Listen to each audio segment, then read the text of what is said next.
Buenos días, buenas tardes. Mi nombre es Dionisio González y soy el director de Advocacy de la Unión Internacional de Transporte Público, la UITP. Como saben, la asociación tiene 1.900 socios en 100 países y 15 oficinas, la más reciente abierta apenas hace unos meses en Ciudad de México, dirigida por mi compañera Luisa Bonilla.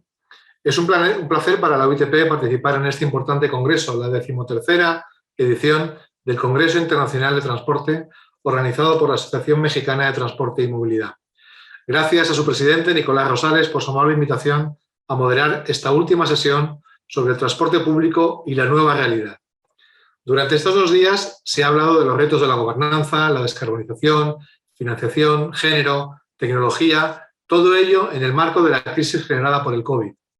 Y hay que destacar el papel clave que el transporte público ha jugado y sigue jugando en la movilidad de nuestras ciudades, a pesar de las dificultades y de la injusta estigmatización que hemos sufrido. Digámoslo claro, con las medidas adecuadas, con limpieza, mascarilla y buena ventilación, el transporte público es seguro. Y no hay otra opción para garantizar la calidad de vida urbana que seguir apostando por la movilidad sostenible con el transporte público como columna vertebral. Esto implica, sin duda, trabajar juntos desde lo local para resolver también lo global. Hace unos días, con ocasión del Día Mundial de la Salud, la Organización Mundial de la Salud publicaba su base de datos de calidad del aire, más de 6.000 ciudades en 117 países, y nos recordaba que casi toda la población mundial respira aire que excede los límites de calidad definidos en sus guías, sobre todo de partículas y dióxido de nitrógeno.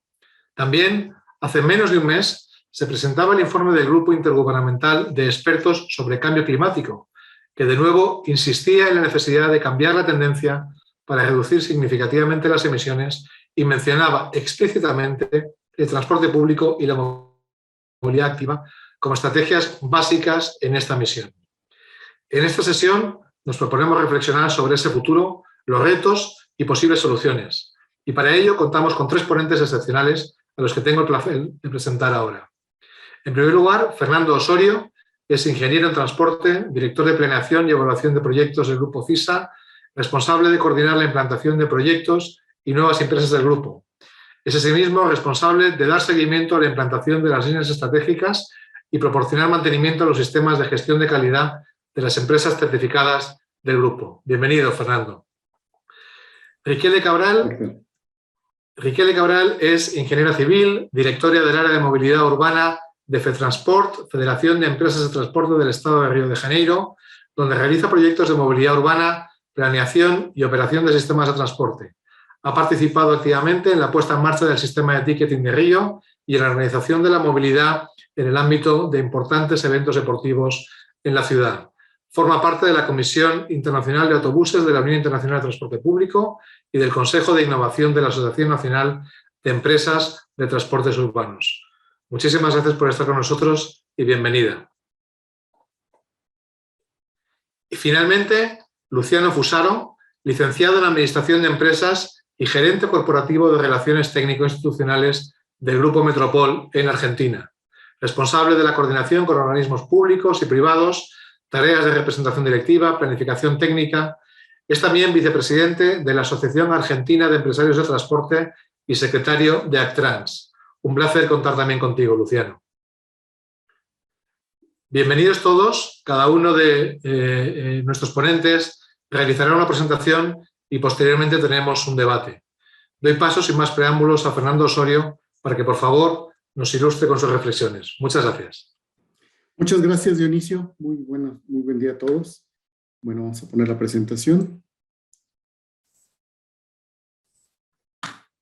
Perfecto. Bueno, pues en este marco del 13º Congreso estaremos hablando del transporte público y la nueva realidad. Hay que poner un poco el cómo se fueron dando los hechos, porque es importante a lo que nosotros le hemos llamado la velocidad del impacto que tuvo esta pandemia y que todavía no estamos cerca de terminar. Todavía hay muchas cosas por superar. Y quisiera empezar diciendo algunos de los hechos que se dieron cuando empezó a darse a conocer esta noticia desde noviembre del 2019.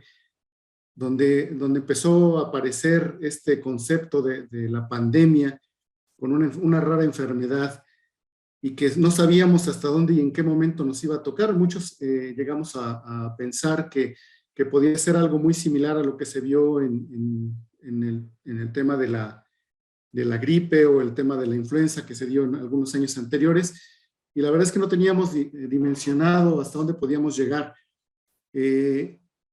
De noviembre a enero se da el boom en la parte de Asia, pero vemos que en la fecha de enero ya se da el primer contacto con el continente, y entonces empezamos a ver que esta información que venía llegando, empezamos a ver escenarios verdaderamente muy críticos para todas las empresas y negocios, cómo se estaban dando. Para nosotros como grupo nos tomó en un momento donde estábamos revisando todos los temas de créditos de las empresas que tenemos y hacer una revisión de lo que era la planeación estratégica para ese año. Indudablemente fue un golpe terrible el empezar a ver que todo se estaba parando, toda la economía empezó a presentar paros de todo tipo, se empezaron a saturar todos los servicios de salud, y obviamente empezamos a ver ya a partir del mes de marzo que se registra la primera defunción en el país, que obviamente se activan las alertas por parte de las diferentes entidades gubernamentales, y obviamente para el grupo empezó a verse una situación verdaderamente crítica. Vale la pena mencionar que nosotros en febrero empezamos a hacer un cuadro de una matriz de riesgos orientada exclusivamente a atender el tema del COVID. Nosotros empezamos a visualizar qué era lo que podíamos hacer ante esta disminución de la demanda y obviamente adaptar la oferta para empezar a recortar servicio. Una de las premisas que se tomó como grupo fue el poder contener todos aquellos gastos y poder empezar a hacer renegociaciones y reestructuraciones con las diferentes entidades, hablar con nuestros proveedores, empezar todo el tema de identificación del personal vulnerable y todo esto que muchas empresas empezaron a hacer. Pero, ¿qué es lo que empezó a suceder en el transporte? A partir del 1 de enero, que son estas gráficas, y hasta el día 5 de abril, podemos ver aquí todos los medios de transporte gubernamentales y cómo empezaron a bajar, y podemos ver que, bueno, pues se dio indudablemente el mismo fenómeno con todos, ¿no? El metro bajó prácticamente a un 30% de la capacidad que venía operando. Metrobús llegó al 20% de la demanda que normalmente estaba transportando, y así para cada uno de todos, el impacto fue prácticamente el 80% de disminución de la demanda. En el caso de nosotros fue la historia algo similar. Obviamente depende de las condiciones, si estábamos cerca de hospitales, si estábamos cerca de algunas zonas de oficinas, pues obviamente teníamos un poco más, pero la realidad fue que fue devastador para todo el transporte.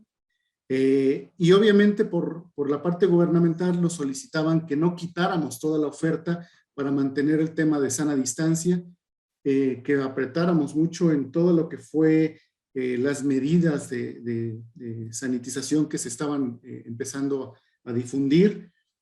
Y nosotros teníamos un primer postulado por parte de la Dirección General, que era conservar el empleo de todos nuestros conductores, porque como todos sabemos, el conductor pues tiene un perfil muy peculiar al tener un trabajo muy intenso, una permanente contacto con los usuarios, y obviamente el que podamos nosotros contener a este personal y ponerlo a disposición, pues obviamente nos iba a permitir en el lapso del tiempo recuperarnos más rápidamente y poder proporcionar el servicio, independientemente que teníamos que hacer también el balance en cuanto a la parte financiera y económica de la empresa, que pudiéramos contener todos los gastos para poder salvaguardar las nóminas del personal.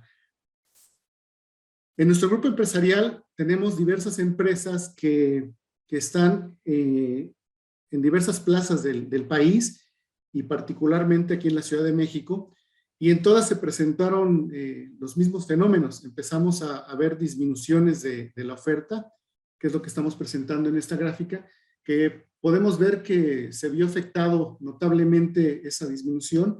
El kilometraje nos estuvo bajando en las empresas que tenemos pago por kilómetro, que normalmente dependen de un ente gubernamental. Bueno, pues trataron ellos de conservar este kilometraje hasta donde fuera posible para que también pudiéramos nosotros hacerle frente a temas de financiamiento y a los pagos correspondientes. En lo que eso se estaba dando, estábamos nosotros reestructurando y negociando con los entes financieros para poder llegar a acuerdos y poder tener periodos que pudieron ser hasta de 6 meses de gracia, sin pago alguno. Nos apoyaron de forma verdaderamente importante todas las entidades bancarias, y eso nos permitió también esta parte de contener a todo nuestro personal. Obviamente tuvimos que hacer muchas maniobras para poder prestar el servicio, porque obviamente tenemos mucho personal vulnerable. Tuvimos que alternar la operación, mandar a mucho de nuestro personal a home office, todo el personal administrativo.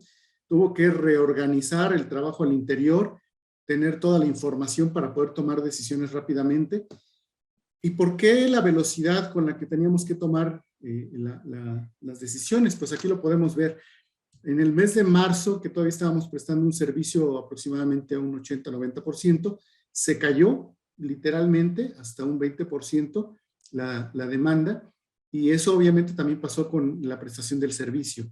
Entonces podemos ver ahí que la caída fue verdaderamente pues terrorífica. Eso nos hizo prácticamente tener escenarios donde estábamos pensando parar. Así fue con un par de empresas, tuvimos que parar totalmente la operación. Tuvimos que empezar a detener unidades y a solicitar el no pagar los seguros para poder tenerlas detenidas y empezar a cortar muchos de esos gastos. También, obviamente, tratamos de privilegiar el cuidado de los colaboradores a través de diversas campañas que nos permitían informarles qué era lo que estaba sucediendo y a quién dirigirse en caso de un contagio o en caso de tener algún pariente que pudiera estar en esa situación. Y eso obviamente nos trajo un acercamiento notable con todos los colaboradores para poder empezar a difundirles información y hacer los protocolos de emergencia, qué deberían de hacer antes para prevenir, qué deberían hacer durante su trabajo, y ahí se empezaron a implementar muchas medidas tratando de contener los contagios. Se aislaron a los operadores, tratamos de tener un servicio de lavado y de sanitización muy profundo y muy dedicado. Se contrató personal adicional y en algunos casos del mismo personal que teníamos disponible pudimos empezar a hacer algunas labores adicionales para poder hacerle frente a la enfermedad.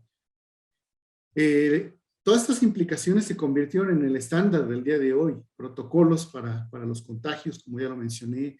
El uso del cubrebocas fue algo que al principio costaba mucho trabajo porque los operadores no están muy habituados a usarlo, y al principio había cierta renuencia.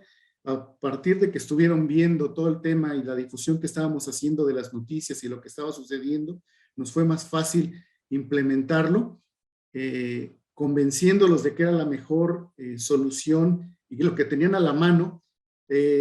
Fue también un periodo muy complicado porque igual que muchas de las ciudades empezamos a tener escasez de este tipo de instrumental. No había, en su momento tratamos de tener los termómetros, tratamos de tener los cubrebocas que fueran los más adecuados, y esto obviamente también nos trajo muchas complicaciones y algunos gastos extras que también tuvimos que empezar a atender. Habilitamos un consultorio médico en las oficinas que nos permitió tener acercamiento en las diferentes empresas. Empezamos a hacer una campaña muy fuerte de concientización, llevando este personal para que de primera mano pudieran ellos también hacer las preguntas. Obviamente teníamos que hacer grupos muy pequeños y eran a lo largo del día para poder atenderlos. En muchos de los casos invitamos a algunas de los familiares para que pudieran también ellos tener de primera mano esta información, y eso también nos permitió poder contener algunas de las situaciones que en algunos hogares se vivieron. ¿Cómo ha sido la recuperación de los corredores? Pues ha sido muy lenta. Realmente después de prácticamente 2 años hemos avanzado muy poco.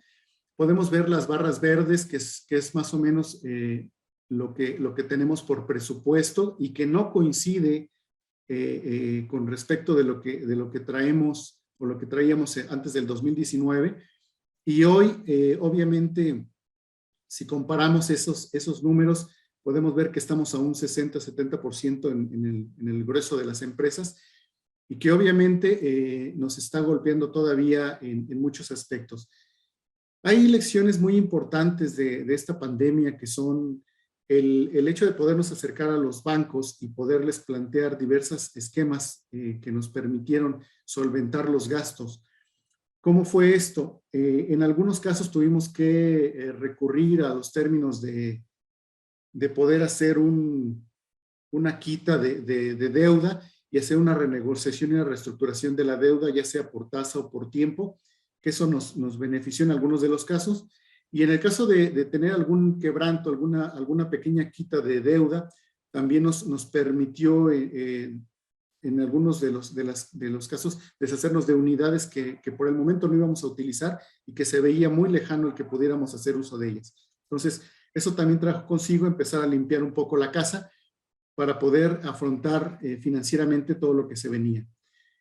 Con muchos de los proveedores estuvimos trabajando que en lugar de hacer los pagos en las fechas que teníamos previstas, hacíamos pagos más pequeños que nos permitían estar atendiéndoles y darles un flujo constante, pero hacerlo parejo para todos los proveedores, y eso nos permitía también tener en disposición un flujo constante para todos y, bueno, no dejar de que ellos podían estar sobreviviendo también ante esta situación.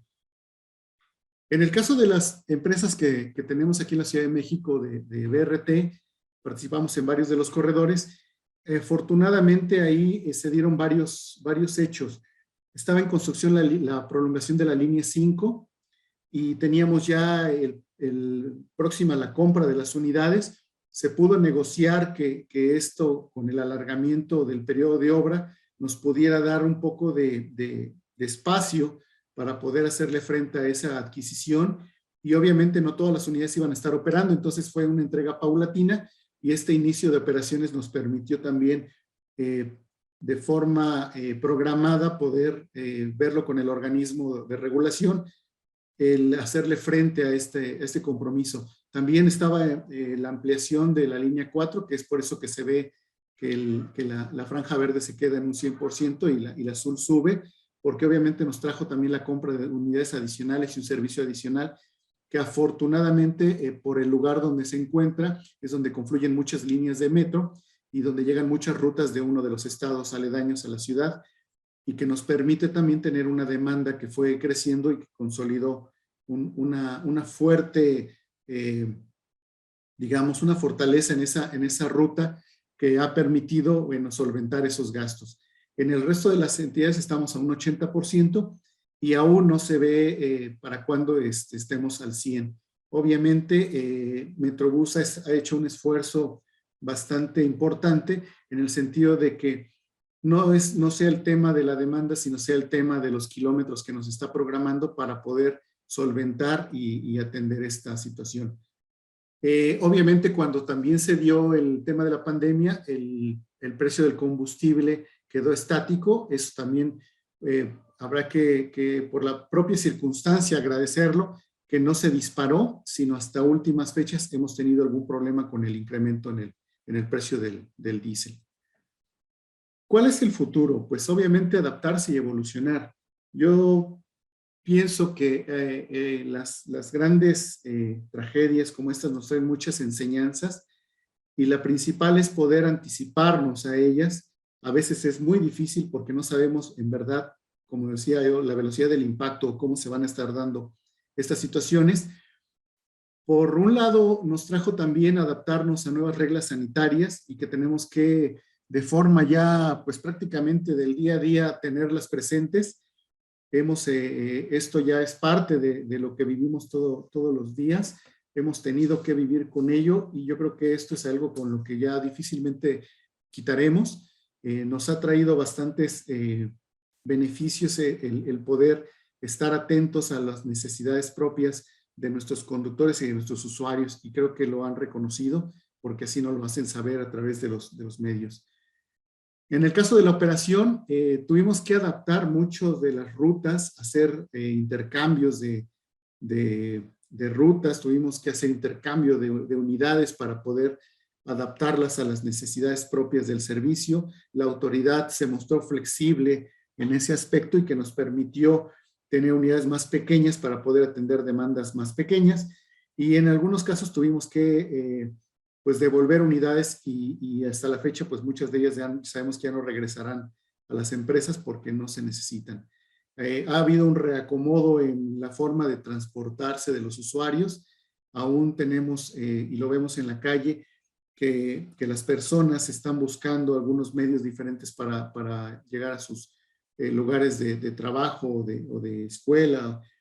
En algunos de los casos que ya empiezan a ver ya el retorno a las mismas, pero hemos denotado que también se ha modificado por el tema de todos los negocios que tuvieron desgraciadamente que cerrar, y obviamente eso pues tardará todavía mucho tiempo en recuperarse. Una lección que fue importante es el poder mapear toda esta situación y poder dejar un antecedente de lecciones aprendidas que nos ha permitido tener una matriz de riesgos que está muy consolidada y que la usamos incluso ahora para poder ir a actualizar el día a día. Entonces, esto es algo que debe ser de todos los días o de todos los áreas, el estar mapeando constantemente qué riesgos tenemos y cómo los podemos enfrentar, y nuevamente reevaluar qué es lo que está sucediendo. En el tema tecnológico, obviamente al tener el tema del efectivo, ha coincidido mucho con que la autoridad esté en muchos de los estados donde nos encontramos operando, que se estén desarrollando las nuevas formas de pago, y esto aceleró mucho el proceso de poder tener las tecnologías donde no hay contacto entre las personas para poder dar el efectivo. Aún tenemos mucho que trabajar, pero sí es importante que esto vino a empujar el que esto se haga de una forma mucho más rápida y mucho más acelerada.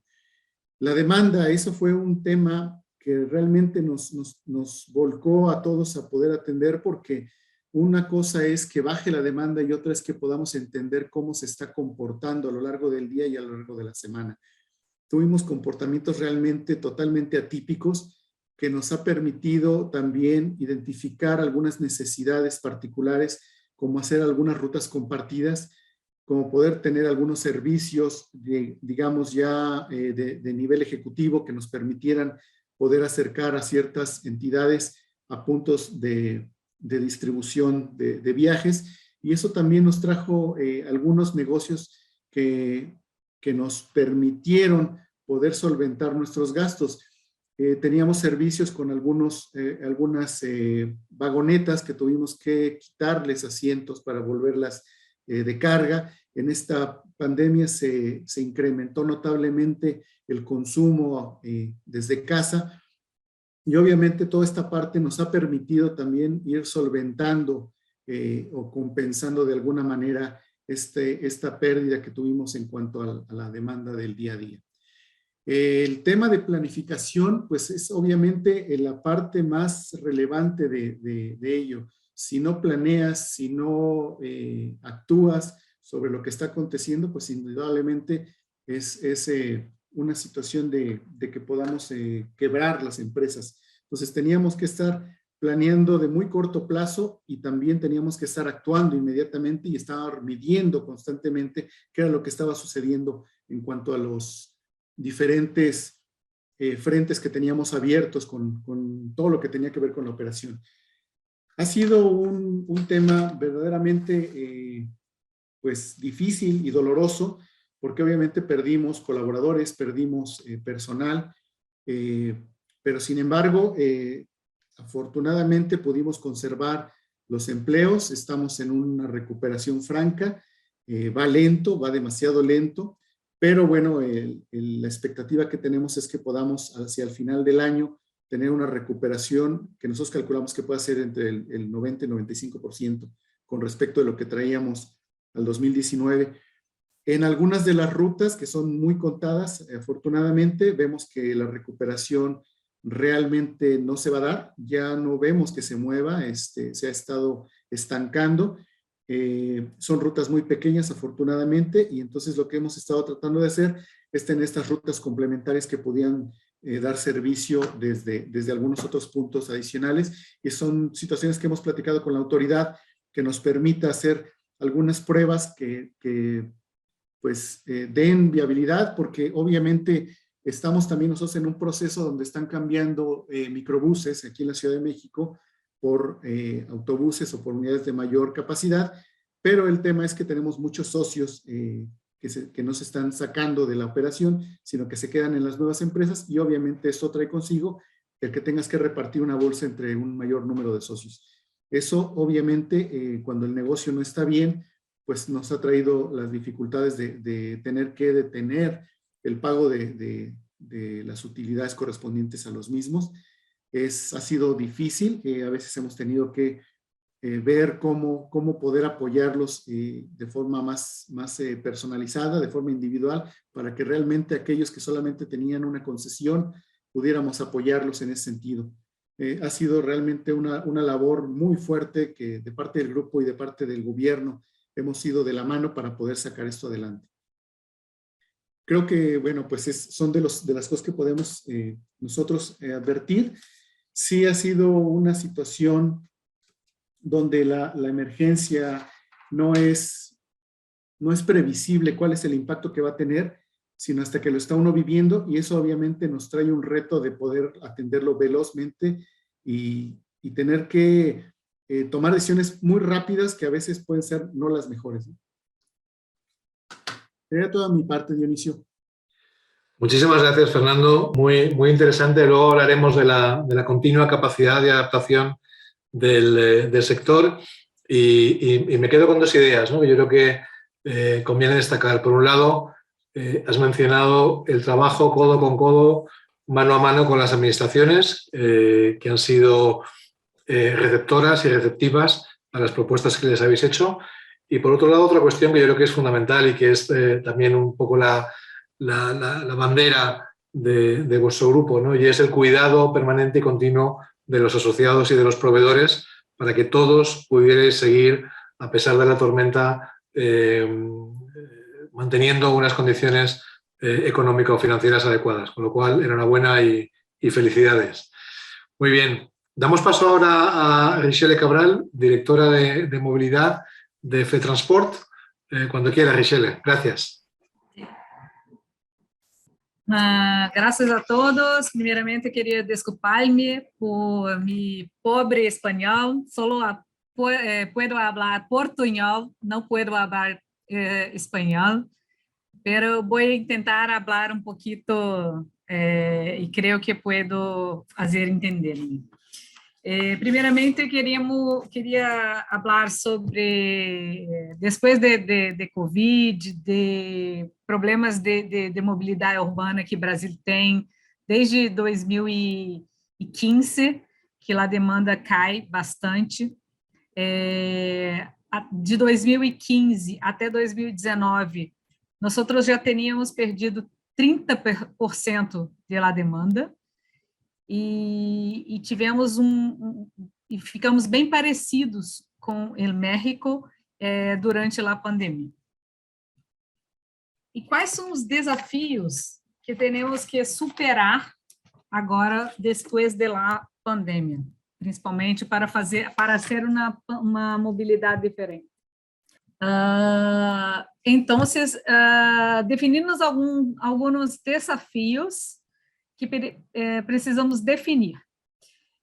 Primeiro, definição clara das regras de jogo, diretrizes, objetivos, responsabilidades, quais são os lineamentos e políticas públicas essenciais para orientar a gestão metropolitana, principalmente.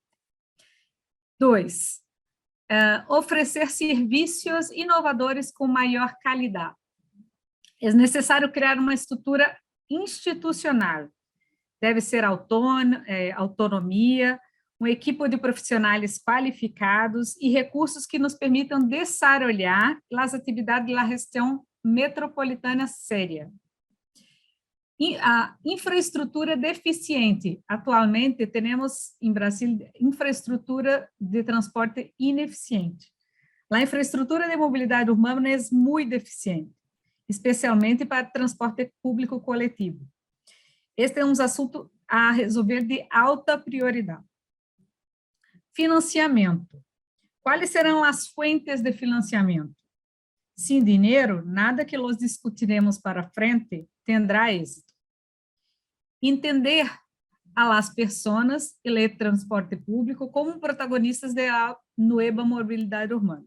Entender o transporte público coletivo como elemento impulsor e estruturador do contexto da nova mobilidade urbana. É imprescindível.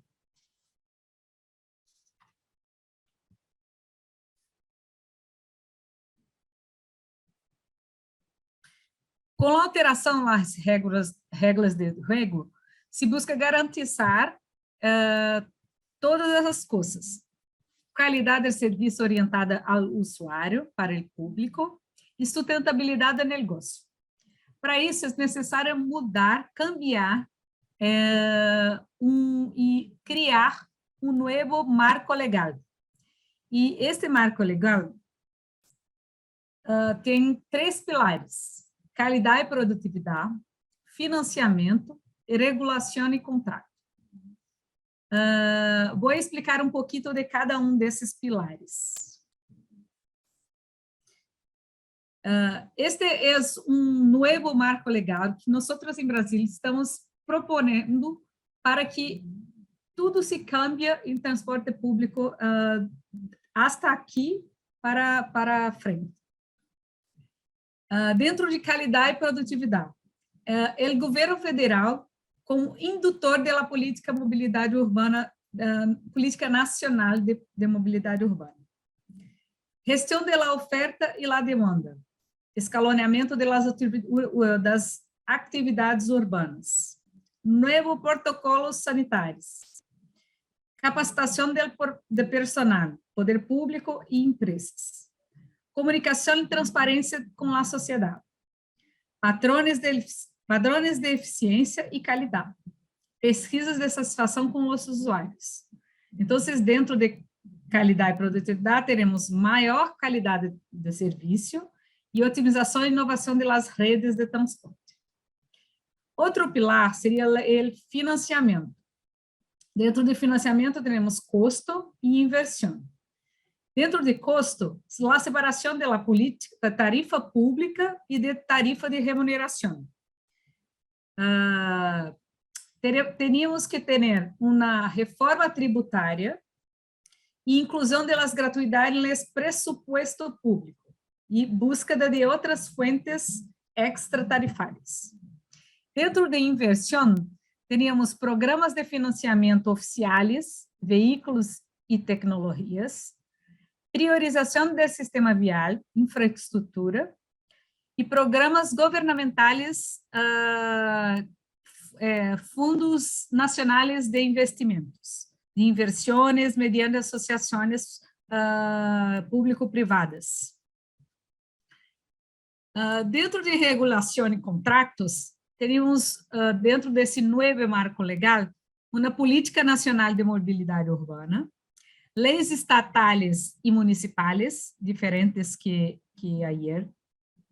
hoje, atualização de los contratos em vigor, novo modelo de remuneração e transparência e controle. Então, com estes 3 pilares, temos maior qualidade, otimização e inovação da rede, inclusão social com os pagos das gratuidades, maior produtividade com inversão em infraestrutura, sustentabilidade econômica, principalmente com a diferenciação entre tarifa pública e de remuneração, e segurança jurídica, que é muito importante para nós hoje em dia. Para isto, teríamos que buscar alianças conectar todo o ecossistema do transporte e da mobilidade, que seria, junto com universidades, sociedade, investidores, empresas, aceleradoras, coalições, ecossistemas, startups, temos que ter todos trabalhando em conjunto, juntos, para esta nova mobilidade. E outra coisa seria criar programas, processos, projetos para encontrar, desarrollar e proponer novos produtos e soluções inovadoras, através de serviços compartidos, novas tecnologia veicular, inovação, mobilidade individual através de bicicletas, scooters, novos meios de pago, big data, fidelização de clientes, novos negócios, outras coisas que podíamos criar desses programas e processos e projetos para inovação. Além disso, teríamos outras coisas que já existem, pero precisariam cambiar ou melhorar, como ride sharing, car sharing, outras facilidades de pago, carros elétricos, e etc. Não olvidar de resgatar, explorar iniciativas que já existentes com potencial de generar resultados imediatos. Aqui em Brasil, não sei, em México, na Argentina, nós usamos o escalonamento de horários de atividades econômicas durante a pandemia, em alguns momentos, para dividir o horário de pico e algumas vezes muito exitoso para diminuir a quantidade de pessoas dentro dos buses.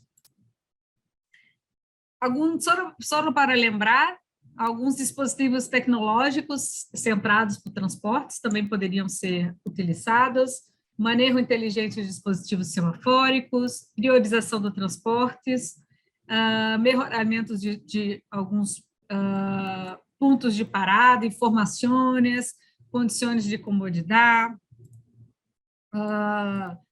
diversificação das formas de pagamento, tarjetas, QR Code, soluções multimodais, integrações, acessibilidade entre todos os modos, informações em tempo reais, destinadas ao usuário, confiabilidade, ocupação veicular, melhoramento dos veículos, Wi-Fi, ar-condicionado, tarifa diferenciada, alguma política tarifária que podemos pensar, e programação de programa de fidelização do usuário por meio de alianças com estabelecimentos comerciais.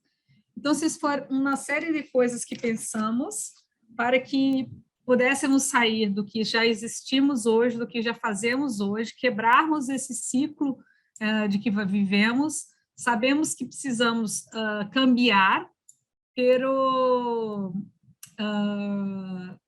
não recuperamos toda a demanda de 2019, pero precisamos cambiar e seguir adelante. Gracias. Muchísimas gracias, Richelle, por esta panorámica tan completa de la situación y los distintos pilares y cómo has destacado el papel tan importante que el Gobierno nacional tiene que tomar y adoptar para fortalecer todas estas estrategias apoyadas en inversiones. Muchísimas gracias por la interesante presentación y luego continuamos en el debate. Damos ahora la palabra a Luciano Fusaro de Metropol. Hemos escuchado las experiencias de México, las experiencias de Brasil. Vamos ahora a conocer el detalle de Argentina, donde el Grupo Metropol lleva más de 50 años y próximamente también en Chile. Aprovechamos para felicitaros, Luciano, y somos todo oídos. Adelante, gracias. Bueno, en primer lugar, agradecerte, Dionisio, por el espacio, también a Leonora, a la UITP, bueno, y también a todos los participantes por la oportunidad de compartir estas experiencias. Bueno, en primer lugar, contextualizar quiénes somos nosotros. Somos una empresa efectivamente con más de 50 años de tradición empresaria, operando acá en la Argentina como operadores de transporte automotor de pasajeros. Venimos del interior de la Argentina y hoy estamos operando en la región metropolitana de Buenos Aires, que es uno de los núcleos urbanos más grandes del planeta. Y próximamente vamos a estar operando también en la ciudad de Santiago de Chile a partir del próximo año.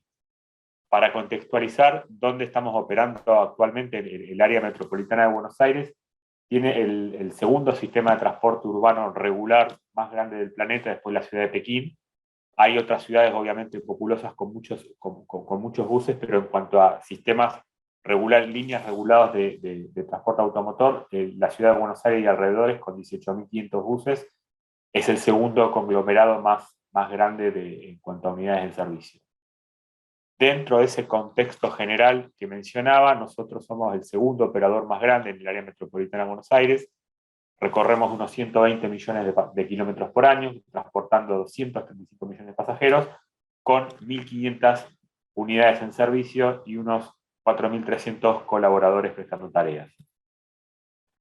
Adicional a esto, como se mencionó al principio, a partir del año que viene vamos a estar operando en la ciudad de Santiago de Chile, agregando otros 720 buses a nuestra operación entre ambas ciudades, y serían unos 2.100 colaboradores más. Con la novedad de que vamos a empezar a operar algo inédito para nosotros, buses eléctricos, en esta nueva operación que comenzaremos el año que viene. Siguiendo con la contextualización, ¿no? En el marco geográfico donde estamos operando actualmente, la ciudad de Buenos Aires, como decía antes, 18.500 buses, unos 3.200 millones de pasajeros por año, o quizás el área, digamos, más grande en Sudamérica, en pasajeros transportados, y también en kilómetros recorridos por 1.200 millones de kilómetros por año.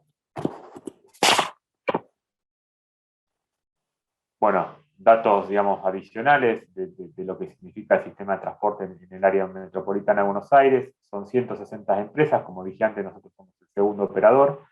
Un área geográfica que concentra 1/3 de la población argentina, con casi 16 millones de habitantes, 14.000 kilómetros cuadrados y 12 millones de pasajeros diarios en situaciones pre-COVID.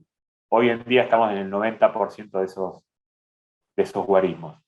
Y respecto a los niveles de financiamiento, estamos hablando de un 86% financiado a través de subsidios o compensaciones estatales, y un 14% se financia con tarifa. Para que nos demos una idea, hoy en día la tarifa es aproximadamente $1, 13 centavos de dólar, que es uno de las tarifas más baratas a nivel mundial que tiene el servicio de transporte urbano de la Ciudad de Buenos Aires. El AMBA, que es una zona bastante heterogénea en cuanto a su composición social, digamos, en cuanto a sus densidades demográficas, lo cual implica distintos desafíos. Es un área bastante heterogénea, no es lo mismo el área central de la Ciudad de Buenos Aires que las zonas periféricas, donde se combinan núcleos urbanos y núcleos rurales. Las condiciones habitacionales son también muy dispares, hay grandes contrastes socioeconómicos dentro del área metropolitana de Buenos Aires. Hay regiones, digamos, esto muy común en las grandes ciudades latinoamericanas, las disparidades, lo cual hace que el servicio de transporte público automotor se convierta en un vector social indispensable por su universalidad, su accesibilidad y por su bajo costo para el público que lo utiliza en su mayoría. El 84% de los usuarios se mueven en servicios de transporte automotor, muy por encima del metro y los trenes urbanos, que representan el 20% restante. Dentro de ese contexto que les mencionaba a nosotros, nos encuentra la pandemia desde marzo del 2020, en donde, al igual que ocurrió en muchas otras grandes ciudades del mundo, se declaró habilitado solamente para los pasajeros esenciales. Estamos hablando de fuerzas de seguridad, personal sanitario, personal escolar, etc. Siempre con la exigencia de protocolos que no estaban claros al principio y después se fueron especificando desde las autoridades de aplicaciones, con un máximo de hasta 10 pasajeros de pie. Eso fue en una etapa posterior. En una etapa inicial solamente podían transportarse pasajeros sentados. Y el impacto inicial que tuvo en el primer mes de la pandemia, de la cuarentena, fue una oferta que se prestó al 80% de su capacidad, con apenas el 20% de los pasajeros transportados, que son cifras que por lo que hemos visto son similares a otras grandes ciudades del mundo. Cuando esta crisis emerge, digamos, para la cual obviamente no estábamos preparados, una situación disruptiva de estas características, nosotros nos apoyamos en los siguientes ejes. En primer lugar, nuestra prioridad fue proteger a nuestros clientes, a nuestros pasajeros y a nuestros colaboradores. Garantizar la sustentabilidad del servicio, porque el marco normativo nos obligaba a prestar el 100% de la frecuencia, si bien nunca se llegó a ese valor, como mencionaba antes, estuvimos en el 80%, básicamente porque no podíamos contar con todo el personal, parte del personal por ser grupo de riesgo, a nivel sanitario, digamos, no estaba habilitado a prestar tareas. Eso impidió que llegáramos al 100% de la frecuencia, pero sí se alcanzó un nivel óptimo del 80%. Se produjo una interesante articulación entre el sector público y el sector privado, porque todo el marco normativo no estaba preparado para esto. O sea, nosotros perdimos el 80% de la recaudación de un momento para el otro. El sistema de subsidios en el AMBA establece una serie de mecanismos en la forma de distribución, en la forma de financiamiento, que hubo que adaptarlo rápidamente en un contexto de crisis, y eso permitió, hacerlo de una manera consensuada entre el sector público y el sector privado, de manera tal que el servicio de transporte público nunca se suspendió, y los servicios siempre se continuaron prestando, incluso en el peor momento de la pandemia, en el mes de abril del 2020, cuando apenas se transportó el 20% de los pasajeros transportados. Nos apoyamos en la vanguardia de nuevas tecnologías, todo lo que sea el personal de soporte que podía prestar tareas en home office, exceptuando el personal operativo, obviamente, se trasladó a modo de remoto, esto para preservar la salud de nuestros colaboradores, minimizando el impacto de la operación. Hicimos mayor uso de la tecnología, lo cual nos permitió optimizar costos y brindarle un mejor servicio a los pasajeros. Nosotros mencionamos que, si bien nuestro marco regulatorio nos obligaba a prestar el 100% de los servicios, en un instante inicial no teníamos el 100% de los ingresos. Esas son cuestiones que se fueron ajustando sobre la marcha con los cambios regulatorios, y además tampoco teníamos el 100% del personal porque, el ausentismo se incrementó, y además parte del personal era del grupo de riesgo. Todas esas situaciones nosotros las fuimos, compensando con el mayor uso de la tecnología, ofreciéndole a nuestros pasajeros una aplicación de arribo predictivo para minimizar el tiempo de esperas en los puntos de subida de cada tramo de recorrido. Utilizamos mapas de calor para ver de qué manera optimizar las frecuencias y los servicios según los lugares de mayor demanda. Hicimos toda una radiogramación de los servicios, y nos apoyamos en el uso de datos a través de herramientas como ClickView, de minería de datos, y para facilitar la gestión en un entorno disruptivo.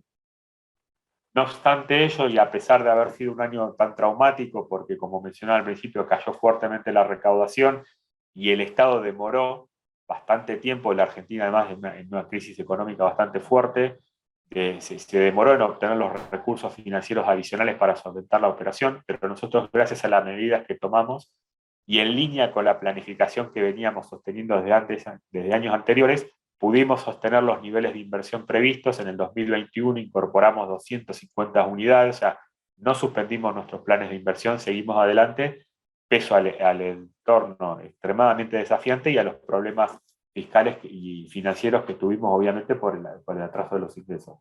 No renunciamos a los planes de inversión a largo plazo y seguimos apostando a la tecnología para mejorar la calidad de nuestros servicios. Además de ello, nos apoyamos en certificación de normas IRAM, que son los análogos a normas ISO, ya sea normas IRAM de prevención del COVID, que es una norma IRAM que nosotros la certificamos en plena pandemia, en tiempo récord, para mejorar y certificar que los protocolos de seguridad y de higiene que estamos aplicando eran los correctos. Además, seguimos apostando, como nuestra tradición, a la renovación de las certificaciones de norma ISO de calidad, medio ambiente y seguridad vial, los cual, a pesar de todo el ausentismo que tuvimos, el impacto inicial que tuvo sobre nuestros servicios, nosotros con nuestras estrategias y nuestros planes a largo plazo seguimos adelante y pudimos recertificar todas estas normas de calidad y seguridad que veníamos teniendo. En este gráfico lo que mostramos es el impacto que tuvo el COVID en el área metropolitana de la Ciudad de Buenos Aires, en comparación con los casos que hemos tenido nosotros.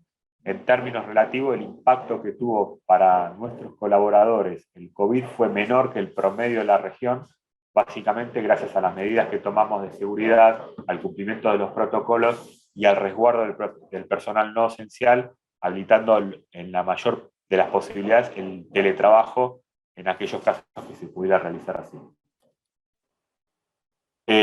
Hemos tenido, digamos, los niveles de siniestralidad relativos en relación a los kilómetros recorridos, digamos, tras un impacto inicial fuerte porque cayó, digamos, más la cantidad de kilómetros recorridos respecto a los siniestros, nos hemos mantenido en los niveles históricos, no tuvimos un impacto relacionado a ellos, a los protocolos y las medidas de seguridad vial y todo lo que implica el mantenimiento de las 1.500 unidades se siguieron manteniendo con la misma performance. Y, digamos, para hacer un resumen de desde dónde venimos trabajando y hacia dónde apuntamos la gestión durante la crisis y más allá, mirando a largo plazo, nuestros pilares de la gestión que fueron siempre el planeamiento como una metodología constante, a pesar de que a veces el contexto nos ofrece situaciones disruptivas, situaciones no planificadas o para las cuales no estábamos preparados, nuestra apuesta fue insistir con el planeamiento, insistir con nuestras direcciones estratégicas, no renunciar a los estándares de seguridad vial y de protección de nuestro personal y nuestros pasajeros, continuar con los planes de inversión, no suspenderlos. Nosotros incluso seguimos adelante con nuestro proyecto de expansión a Chile, aún en un momento como fue el principio del 2020, donde estaba el jaque del transporte a nivel mundial y no se sabía cómo iba a ser nuestra nueva normalidad, esta que recién en estos momentos estamos empezando a entender de qué se trata. Nosotros, por eso lo ponemos el planeamiento como en primer lugar, en ningún momento renunciamos a todo el esquema que teníamos de planificación, lo cual no implica, obviamente, adaptarse a lo que el contexto nos ofrece. Apostar a la comunicación con nuestros clientes, con el Estado, con nuestros colaboradores, para reducir la ansiedad, para, digamos, alinear la organización, y fortalecer el espíritu de cuerpo, para afrontar los desafíos que el contexto nos ofrece, y obviamente esto nos permitió tener el personal motivado, sostener los servicios, porque no solamente se trata de obtener los recursos financieros, sino además sostener los procesos, sostener al personal en un contexto de plena incertidumbre. Y obviamente apostar a las auditorías, a las capacitaciones permanentes, al aprendizaje de la experiencia, al monitoreo y a la adaptación de todos los espacios de trabajo a los nuevos desafíos sanitarios. Para hacer un paneo rápido, estas cifras son bastante similares a las que se pueden ver en grandes ciudades del planeta. El impacto inicial que tuvo la pandemia sobre el flujo de pasajeros transportados, como mencioné al principio, el aislamiento obligatorio se decretó en Argentina el 20 de marzo del 2020, con lo cual el mes de abril fue el más crítico, transportamos apenas el 20% de los pasajeros habituales. No obstante ello, es una cifra elevada porque estamos hablando de 50 millones de pasajeros por mes, en el peor mes de la pandemia, hasta que eso obviamente fue incrementándose gradualmente mes a mes, hasta marzo del 2021, donde ya se estaba acercando al 70%. Hoy en día, en 2022, ya estamos en el 90% de los valores prepandemia. Y digamos, como resumen y desafío, digamos, que nos dejó todo este proceso, toda esta evolución, fue la versatilidad ante el contexto. Versatilidad que no implica renunciar al planeamiento estratégico, o sea, no significa estar reaccionando permanentemente a lo que la coyuntura ofrece, sino desde lo que teníamos planificado, adaptar nuestra estrategia para que los servicios se continúen prestando. ¿Y qué vemos hacia adelante como perspectivas y adaptaciones a esta nueva normalidad? ¿Qué entendemos nosotros que son los pilares en donde nos tenemos que apoyar para la supervivencia del transporte digamos, y su readecuación a este nuevo contexto? En primer lugar, la tecnología. En el caso nuestro se demostró que fue clave para sostener la operación, no solamente para lo que significaba el home office o el trabajo remoto para el personal administrativo y minimizar el desplazamiento entre los predios o entre los lugares del trabajo en el contexto de mayor aislamiento, sino también por lo que implica la minería de datos, por lo que implica la geolocalización de los pasajeros, para que implica orientar los recursos escasos donde más se necesite, para priorizar, para lograr todo lo que viene a continuación, la versatilidad de la operación, para que los equipos de trabajo sean dinámicos y flexibles, para monitorear las tendencias, para desde ahí proponerle al regulador desde un lugar de protagonista, desde un lugar de que somos nosotros los con nuestros trabajadores atendiendo las necesidades de los usuarios, explicarle al regulador qué es lo que necesita el servicio, apoyados en datos, apoyados en tendencias, apoyados en argumentos.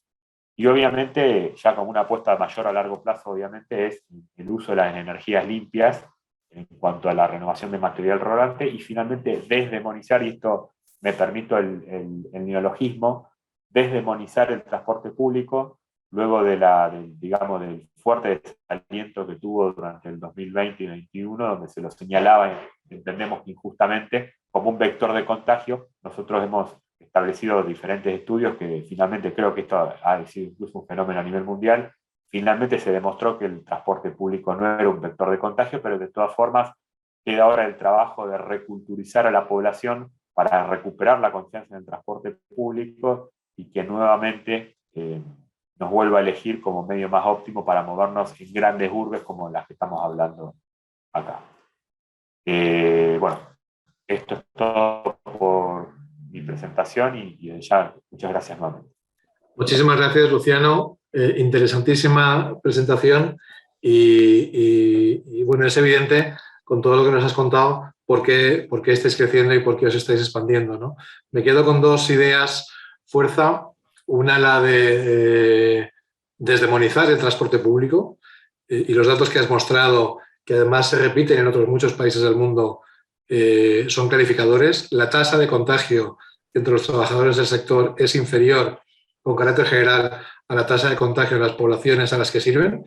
Y eso significa porque empresarios, sindicatos y trabajadores han tenido una responsabilidad desde el primer momento para protegerse.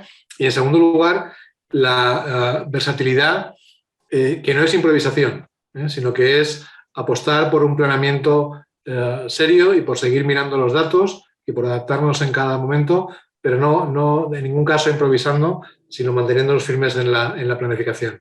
Muchísimas gracias. Fernando, te invito si quieres a que enciendas tu cámara y pasamos a unos minutos de debate. Algunas preguntas nos están llegando del público y tenemos que empezar por un tema que nos preocupa mucho en todo el mundo, ¿no? Que es la supervivencia del sector. Estamos en este momento todavía en la UCI, en cuidados intensivos, a pesar de que durante estos 2 años el sector no ha parado, pero la situación es en muchos casos insostenible desde el punto de vista financiero, ¿no? Entonces, la pregunta es, ¿qué medidas de apoyo financiero urgente se han tomado o pensáis que deberían de tomarse en cada uno de vuestros países, en cada uno de vuestros contextos? ¿Y qué otro tipo de medidas regulatorias, quizá más estructurales, y algunas habéis ido ya mencionando durante la presentación, pensáis que deberían adoptarse con carácter prioritario? Si mañana tuvierais la posibilidad, como ministros de transporte de vuestro país, de decretar 1 o 2 medidas, ¿por dónde irían los tiros? Empezamos, si os parece, por Fernando. Gracias. Gracias, Dionisio. Sí, el tema de poder atender las demandas el día de hoy y obviamente sobrevivir con esos recursos, pues se vuelve un tema muy, muy relevante para las empresas de transporte. Menos usuarios, obviamente menos ingresos.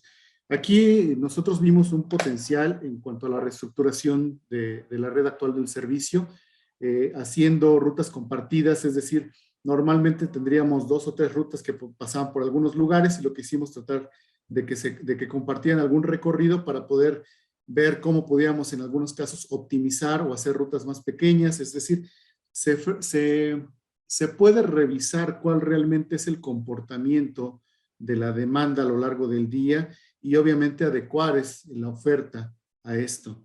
Eso nos permitiría también poder quitar aquellas unidades que no son necesarias y en algunos casos incluso dejar de prestar servicio en algunos tramos que no lo requieren.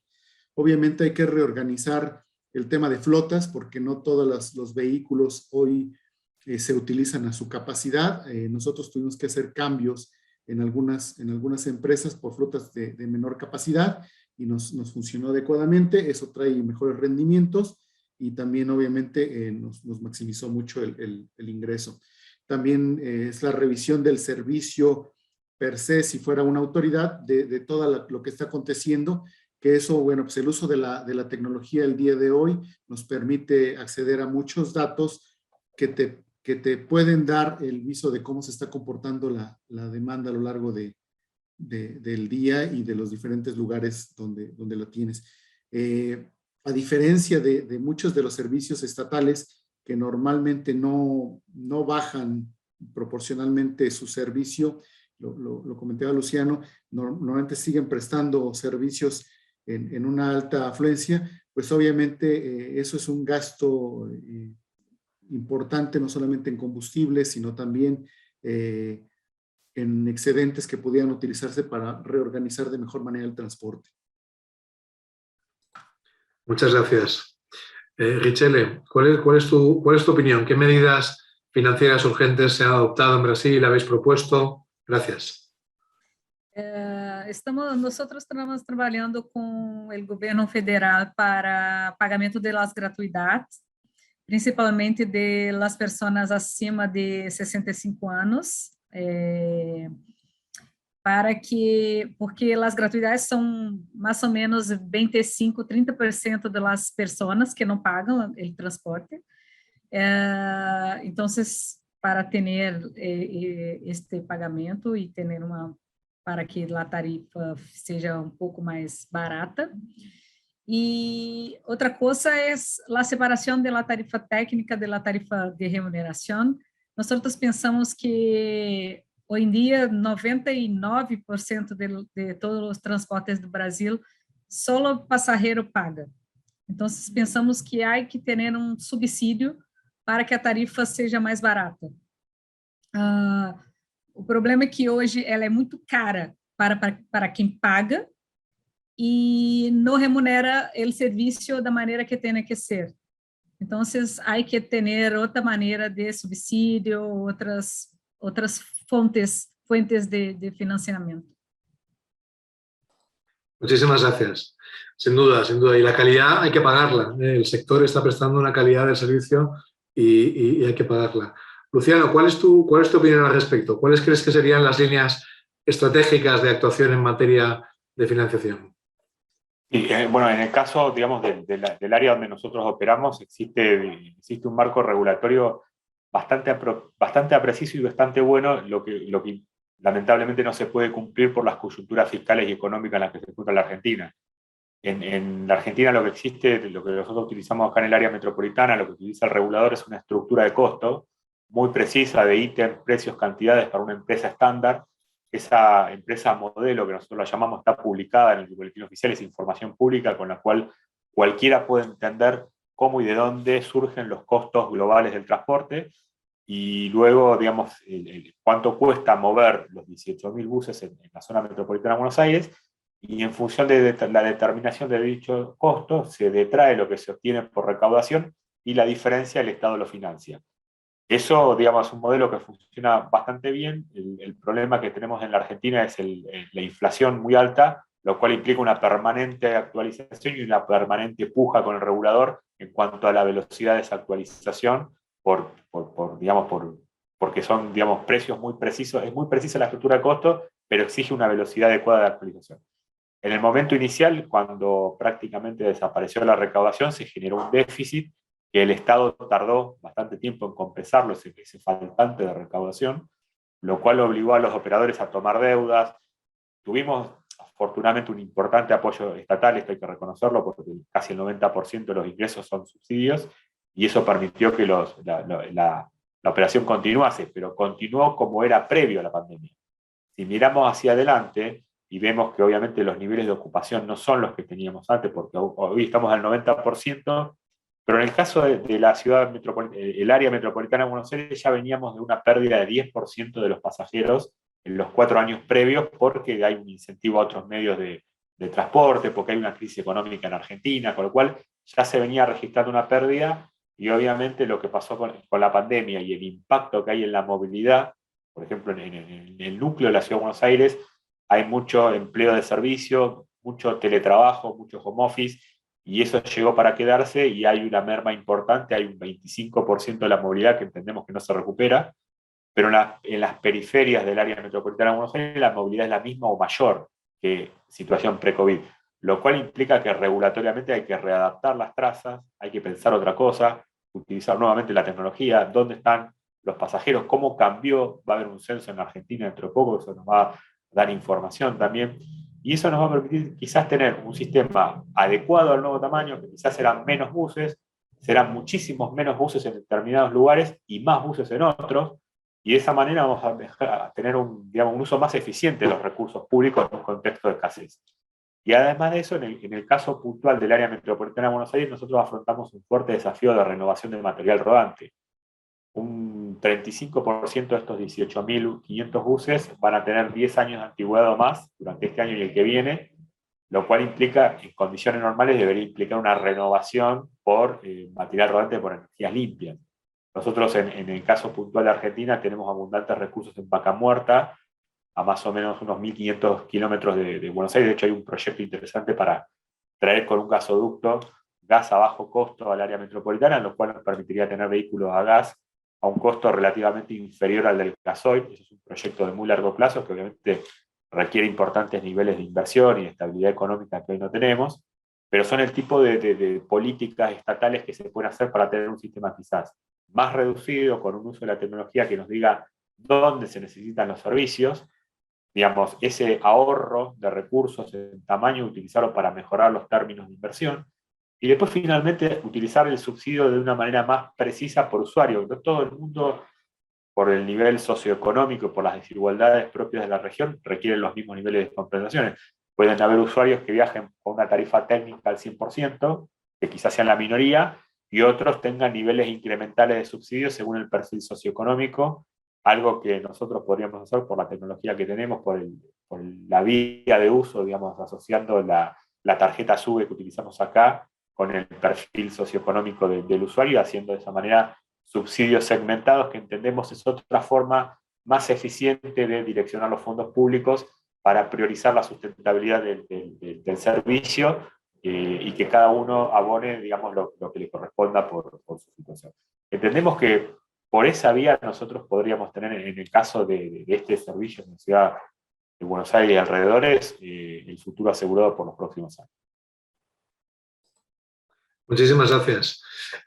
Otra de las preguntas que nos están haciendo llegar a través del chat tiene que ver con los retos, ya no del sector, que también, sino los retos de las ciudades, ¿no? La inclusión social, la calidad del aire, la lucha contra el cambio climático, ¿no?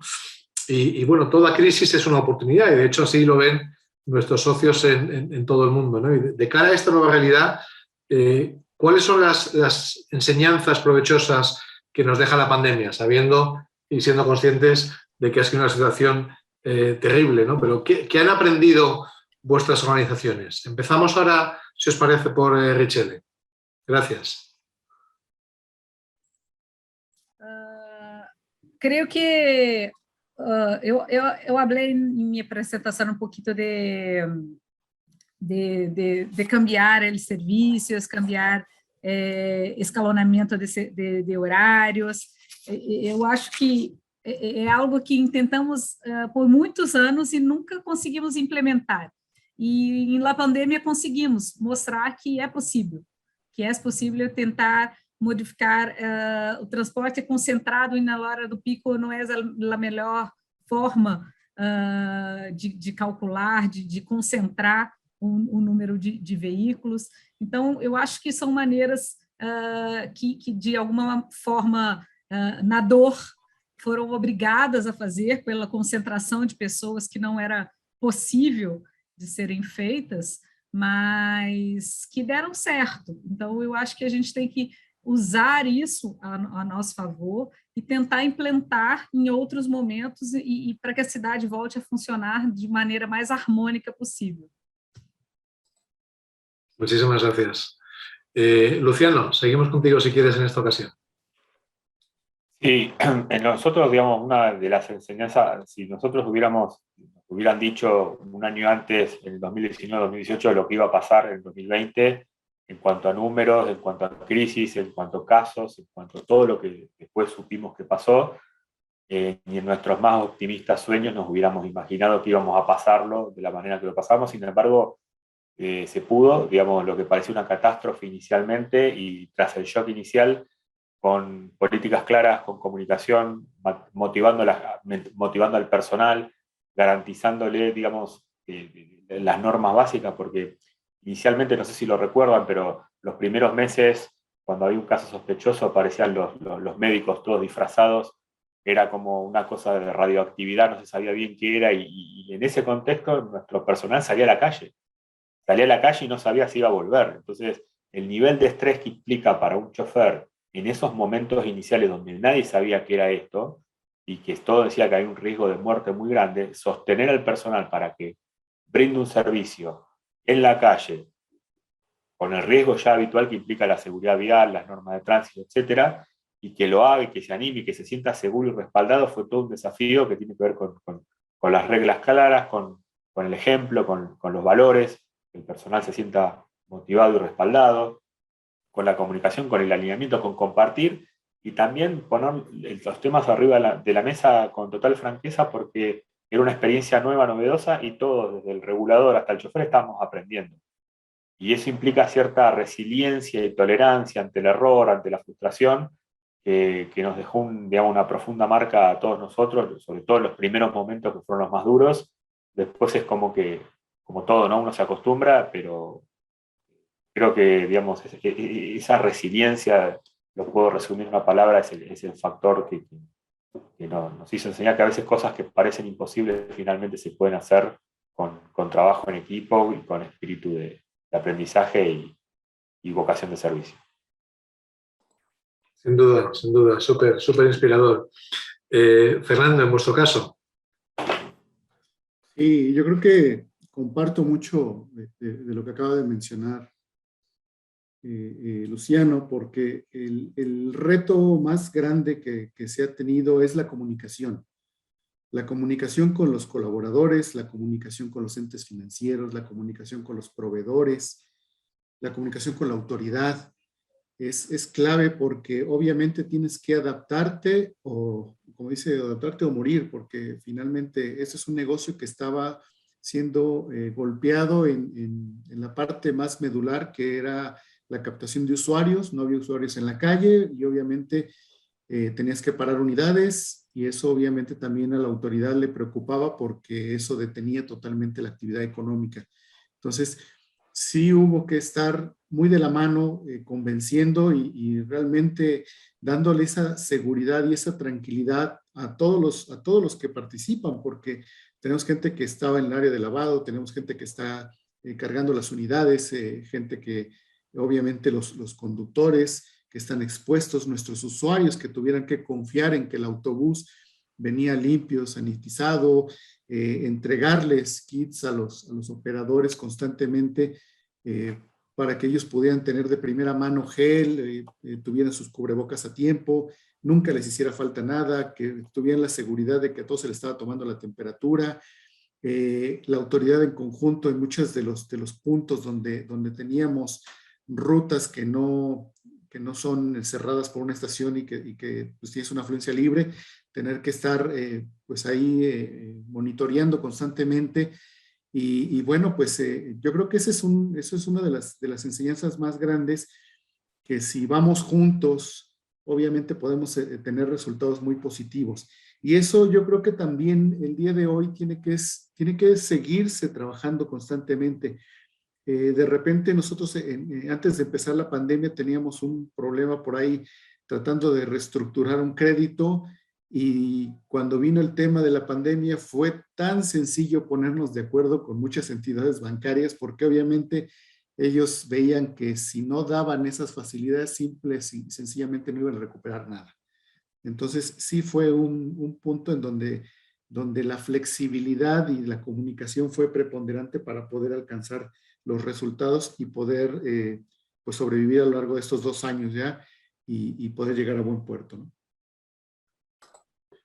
Muchísimas gracias, sin duda.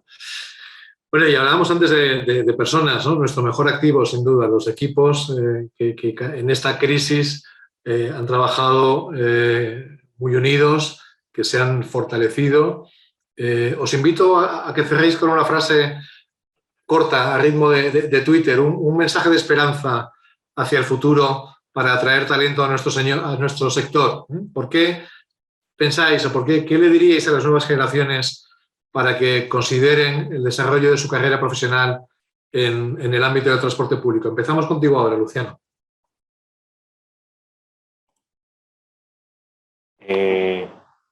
Trabajamos por la vida y si pudimos hacerlo una vez, lo vamos a poder hacer siempre.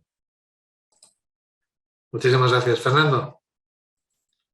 Sí, los retos son oportunidades que debemos afrontar juntos. Precioso. Richelle.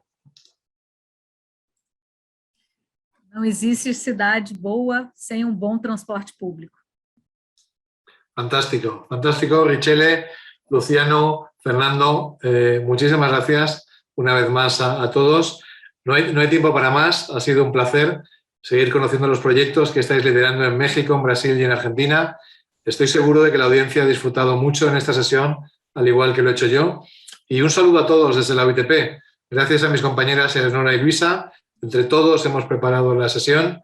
Cuídense mucho y nos vemos pronto.